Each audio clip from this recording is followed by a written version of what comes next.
Hello అండి.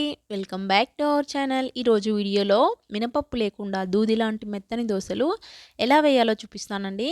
ముందుగా దానికోసం ఒక బౌల్ని తీసుకొని 3 కప్పుల వరకు రేషన్ బియ్యం తీసుకోండి.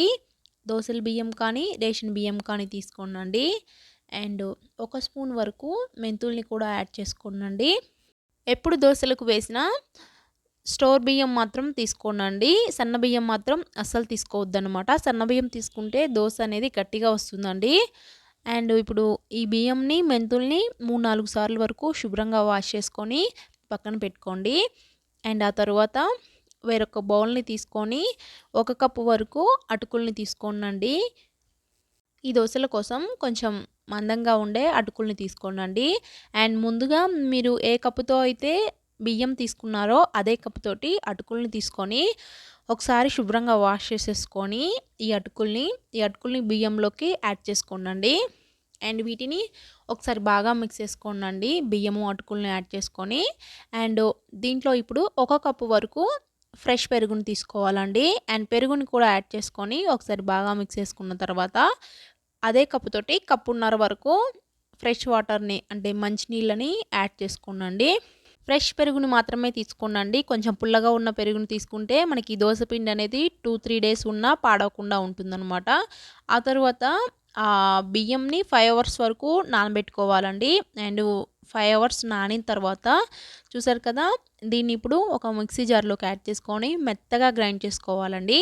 నేను తీసుకున్న ఈ బియ్యంని 2 టైమ్స్ వరకు గ్రైండ్ చేశానన్నమాట. అండ్ బియ్యము, మెంతులు, అటుకులు యాడ్ చేసుకొని మిక్సీ జార్లోకి కావాల్సినన్ని కొన్ని వాటర్ని యాడ్ చేసుకొని ఇలా మెత్తగా గ్రైండ్ చేసుకోవాలండి. చూసారు కదా, పైన బబుల్స్ లాగా ఫామ్ అయినాయి. కాటుకలాగా చాలా మెత్తగా గ్రైండ్ చేసుకోవాలండి. అండ్ ఈ పిండిని ఒక బౌల్లోకి తీసుకొని అదేవిధంగా రెండోసారి కూడా మిగిలిన బియ్యంని కూడా ఇలా మెత్తగా గ్రైండ్ చేసుకున్నానండి.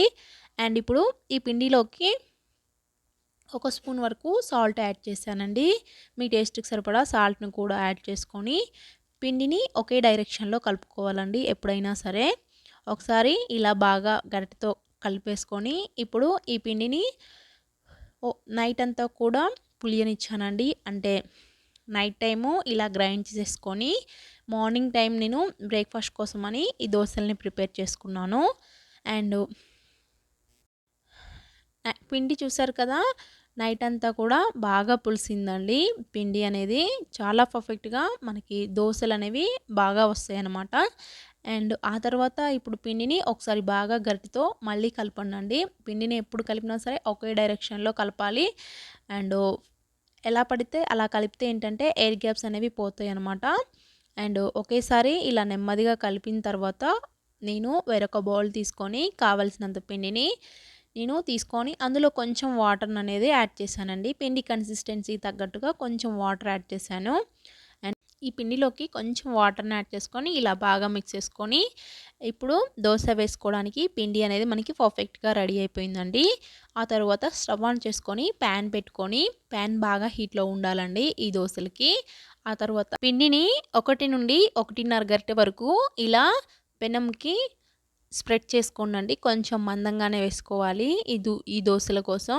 అండ్ పైన కొంచెం ఆయిల్ని అప్లై చేసుకొని ఇప్పుడు మనకి కొంచెం వేగడానికి టైం పడుతుందండి, 1 నిమిషం దాకా. అండ్ ఒకవైపు మంచిగా వేగిన తర్వాత రెండో వైపు కూడా టర్న్ చేసుకొని రెండో వైపు కూడా ఫ్రై చేసుకోవడమేనండి దోశని. అంతేనండి, మెత్తటి దోశలు అనేవి చాలా బాగుంటాయండి. తప్పకుండా ట్రై చేయండి ఫ్రెండ్స్. దీన్ని నేను అల్లం చట్నీతో అయితే సర్వ్ చేసుకున్నాను.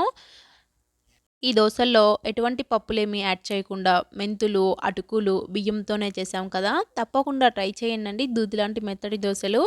అండ్ వీడియో చూసారు కదా, అండ్ వీడియోని లైక్ చేయండి ఫ్రెండ్స్. అండ్ షేర్ చేయండి.